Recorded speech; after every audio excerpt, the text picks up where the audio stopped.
Gels are essential for endurance running, but they are so expensive. And let's be honest, most people don't even know what's inside of them. So I decided to make my own, and I haven't bought a gel since. In this video, I'm going to show you how you can make your own gels, and it'll cost you less than 50p per serving. But before we do that, let's look at the science, understand how these gels are made and why they're made that way. At the core, gels are nothing more than just sugar, salt, and water. That's it. The sugar is a little more complicated than regular table sugar. Most gels use a mix of special sugars that your body can absorb more easily. Regular table sugar is in a 50-50 glucose to fructose ratio, but gels usually go for a 2-to-1 glucose to fructose ratio instead. That 2-to-1 ratio is the sweet spot for absorbing the most carbs per hour without upsetting your stomach. And some gels do include optional extras like potassium, caffeine, or special amino acids. But yeah, that's really it.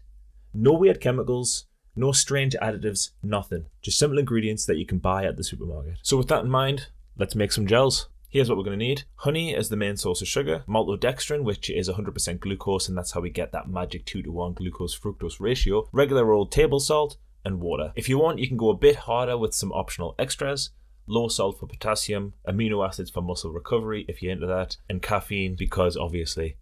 You're also going to need something to store the gel in. I'm using a reusable hydration flask. I've put a link in the description for that. Now, in terms of how much to use, the average commercial gel has 21 grams of carbs, 85 milligrams of sodium, and some gels include 50 milligrams of potassium and 50 milligrams of caffeine.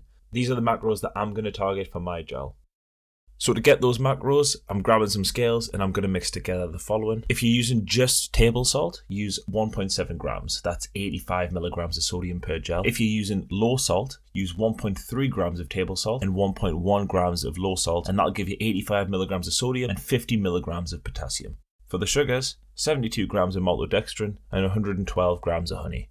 For the optional extras, if you're using them, 4 grams of the amino acids, and then 2 100 milligram caffeine tablets. I'm grinding them up using my ID, a process that will feel very familiar to many of you, I'm sure. And then I'm adding just a little water to get the consistency that feels right for me. And then I'm sealing the jar and shaking that up to mix everything together. Leave that for a bit to dissolve, and then in a day or so, it should look a little like this. And that's 8 portions. Depending on how much water you've used, each portion is about 30 grams. When you're ready to go, just add some of the gel to your pouch and off you can.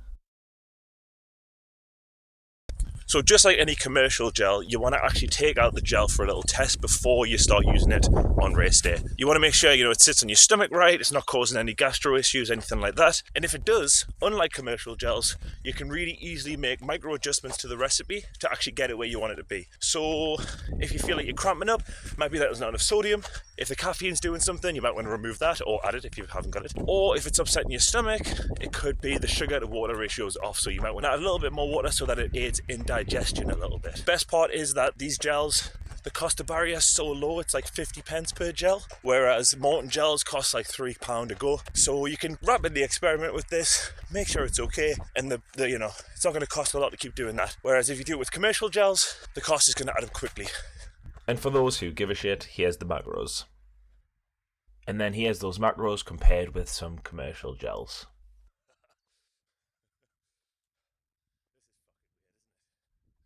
So that's it. Dead simple, way cheaper than commercial gels, and you actually have full control of what goes in your body. If you want us to do a video deep diving into the science of energy gels in more detail, then please let us know in the comments and I'd be happy to do that. And if you enjoy running content like this, sort of looking at the science of endurance running, then please subscribe, give the video a like.